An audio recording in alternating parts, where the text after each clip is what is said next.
Pemirsa, menindaklanjuti pengungkapan kasus gudang narkotika yang diungkap BNN Provinsi Bali di daerah Gianyar Kamis 5 Desember, tim bidang pemberantasan BNN Provinsi Bali yang dipimpin oleh Kabid Pemberantasan Kombes Pol Imadi Sinar Subawo SIK MH melakukan penggeledahan di kediaman tersangka kasus narkotika jaringan Medan Gianyar.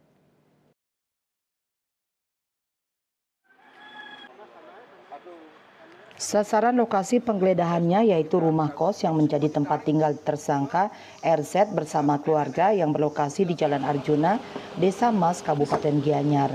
Sesuai SOP, sebelum melakukan penggeledahan, tim telah dilengkapi dengan surat perintah penggeledahan dan izin penggeledahan rumah, tempat tertutup dari Pengadilan Negeri Gianyar, serta disaksikan oleh tersangka serta saksi-saksi dari masyarakat. Adapun hasil penggeledahan yang telah dilakukan, diantaranya buku tabungan dan kartu ATM milik tersangka, serta kristal putih yang masih akan dilakukan pemeriksaan lab untuk memastikan kandungannya. Raiswantara, Bali TV.